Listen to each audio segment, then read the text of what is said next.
प्रिय विद्यार्थियों, आज हम मजदूरी क्या है, मजदूरी को विभिन्न अर्थशास्त्रियों द्वारा किस प्रकार परिभाषित किया गया है, इसके बारे में चर्चा करेंगे। मजदूरी कितने प्रकार की होती है और मजदूरी को प्रभावित करने वाले कौन कौन से तत्व हैं। देखो, सामान्य दृष्टिकोण से यदि कहा जाए तो मजदूरी एक प्रकार का पुरस्कार है जो मनुष्य के परिश्रम के बदले में दिया जाता है। मनुष्य के द्वारा जो मेहनत की जाती है और उसके बदले जो उसे भुगतान किया जाता है, चाहे वह प्रति घंटा हो, प्रतिदिन हो या समय अनुसार दिया जाए, साप्ताहिक दिया जाए, वह मजदूरी कहलाता है। मजदूरी को विभिन्न अर्थशास्त्रियों द्वारा इस प्रकार परिभाषित किया गया है। प्रोफेसर मार्शल ने कहा है कि श्रम के प्रयोग के लिए दी गई कीमत मजदूरी कहलाती है।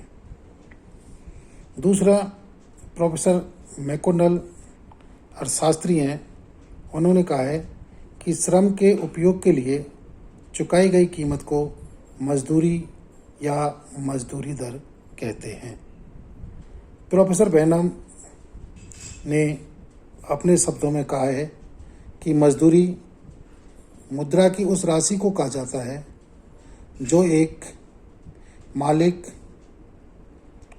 स्वामी या नियोक्ता, आप कुछ भी कह सकते हैं, किसी श्रमिक को जो उन दोनों के बीच में एक समझौता होता है, उसके अनुसार उसकी सेवाओं के लिए जो पुरस्कार दिया जाता है उसे मजदूरी कहते हैं। अब प्रश्न ये आता है कि मजदूरी में क्या क्या चीज़ें शामिल होती हैं। देखिए, मजदूरी में नंबर 1, मजदूरी मानसिक एवं शारीरिक दोनों प्रकार के श्रम की कीमत है। चाहे पारिश्रमिक मानसिक रूप से किया गया हो, चाहे पारिश्रमिक शारीरिक रूप से किया गया हो, दोनों के बदले जो भुगतान किया जाता है उसे मजदूरी कहते हैं। दूसरा, अनेक विक्रय प्रतिनिधियों तथा प्रबंधकों आदि को मिलने वाला कमीशन, बोनस और रॉयल्टी भी मजदूरी में शामिल किया जाता है। मजदूरी का अर्थ श्रमिक, क्लर्क एवं अधिकारी आदि को श्रम के लिए भुगतान है। मजदूरी के अंतर्गत अध्यापक, डॉक्टर, वकील एवं दलाल इत्यादि की सेवाओं को भी शामिल किया जाता है। अर्थशास्त्र में श्रम की कीमत अर्थात मजदूरी कहलाता है। अब मजदूरी दो प्रकार की होती है। एक होती है नगद या मौद्रिक मजदूरी और दूसरी होती है वास्तविक या असल मजदूरी। नगद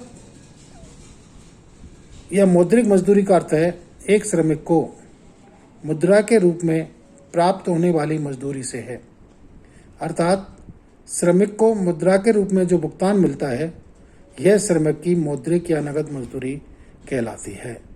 प्रोफेसर थॉमस ने कहा है कि मौद्रिक मजदूरी या नगद आय मजदूरी की उस मात्रा को प्रदर्शित करती है जिसे मुद्रा में मापा जा सकता हो। वास्तविक मजदूरी क्या है? रियल मजदूरी क्या है? वास्तविक मजदूरी का अर्थ वस्तुओं और सेवाओं की उस मात्रा से है जो एक श्रमिक अपनी नगद मजदूरी के बदले में प्राप्त कर सकता है।